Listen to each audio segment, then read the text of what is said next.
إلا الله محمد رسول الله لا إله إلا الله محمد رسول الله. السلام علیکم پیارے دوستو، بسم اللہ الرحمن الرحیم. شروع اللہ کے نام سے جو بڑا مہربان نہایت رحم کرنے والا ہے.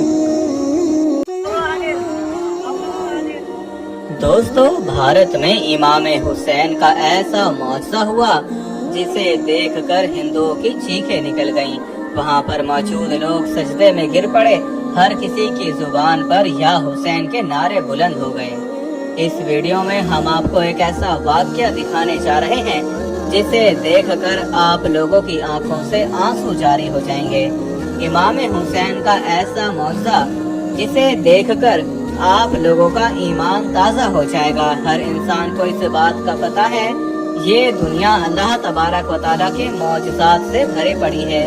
کوئی بھی انسان اس وقت تک یقین نہیں کرتا جب تک وہ معجزہ اپنی آنکھوں سے نہ دیکھ لے، کیونکہ کسی بھی معجزے پر یقین کرنے کے لیے ثبوت کی ضرورت ہوتی ہے.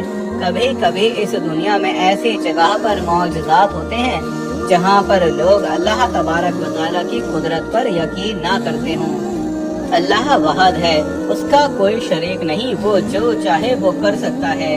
دنیا کو بار بار کہتا ہے ہم نے آسمان کو بغیر ستونوں کے کھڑا کیا، ہم نے سورج اور چاند کے وقت مقرر کیے، ہم نے راستوں کی پہچان کے لیے ستارے بنا دیے تاکہ لوگ اپنے راستوں کی نشاندہی کر سکیں.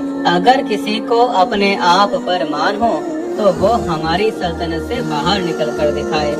ہندو جب اللہ کی قدرت کے کرشمے دیکھتے ہیں ان کا دل اس بات کی گواہی دیتا ہے اوپر کوئی تو ہے جو اس نظام کو چلا رہا ہے، جو اس قدر طاقتور ہے کہ دنیا کی ہر چیز اس کے سامنے بے معنی ہے.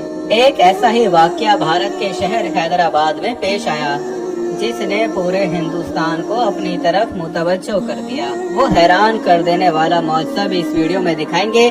ویڈیو میں آگے بڑھنے سے پہلے حضرت امام حسین کی زندگی کے بارے میں کچھ ایسی بات کر لیتے ہیں جو آپ لوگوں نے یقیناً پہلی بار سنی ہوگی.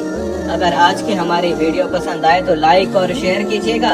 اس کے ساتھ ساتھ چینل کو سبسکرائب کرنا مت بھولیے گا. شکریہ. دوستو، حضور اکرم صلی اللہ علیہ وسلم کا فرمان علی شان ہے جس نے حسن و حسین سے محبت کی اس نے مجھ سے محبت کی، جس نے ان سے بغض رکھا اس نے مجھ سے بغض رکھا. حضرت امام حسین حضور اکرم صلی اللہ علیہ وسلم کے نواسے اور آپ صلی اللہ علیہ وسلم کی پیاری بیٹی حضرت فاطمہ کے لگتے جگر تھے. ایک دن ایک عورت حضور اکرم صلی اللہ علیہ وسلم کے پاس دوڑتی ہوئی آئی اور کہنے لگی یا رسول اللہ، میں نے ایک خواب دیکھا جس میں آپ کے جسم کا ایک ٹکڑا کاٹ کر آپ کی گود میں رکھ دیا گیا. یہ خواب سنا کر وہ انتہائی گھبرائی ہوئی تھی. حضور اکرم صلی اللہ علیہ وسلم خواب سن کر مسکرا دیے. آپ نے ان سے کہا یہ تو بہت عمدہ بات ہے. اے ام فضل، اس خواب کی تعبیر یہ ہے کہ میری پیاری بیٹی فاطمہ کے بطن سے ایک اولاد ہوگی، تم اس کی پرورش کرو گی. حضور اکرم صلی اللہ علیہ وسلم کے اس فرمان کے مطابق چند مہینے بعد حضرت فاطمہ کے گھر میں حضرت امام حسین کی پیدائش ہوئی. حضور اکرم صلی اللہ علیہ وسلم امام حسین سے انتہائی محبت کرتے.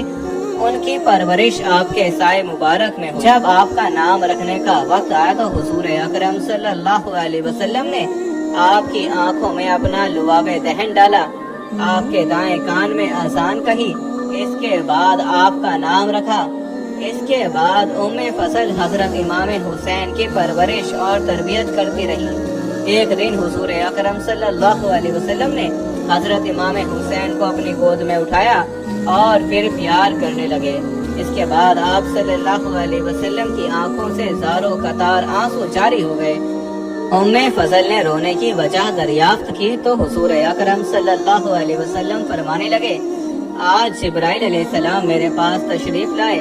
انہوں نے مجھے بتایا یہ بچہ آپ کی امت کے ہاتھوں شہید ہوگا. اے ام فضل، جبرائیل علیہ السلام نے مجھے اس جگہ کی سرخ مٹی بھی لا کر دی ہے. یہ بات پیارے نبی اکرم صلی اللہ علیہ وسلم کو بہت غمزدہ کر رہی تھی. ایک اور بھی روایت ہے جب حضرت امام حسین کی ولادت ہوئی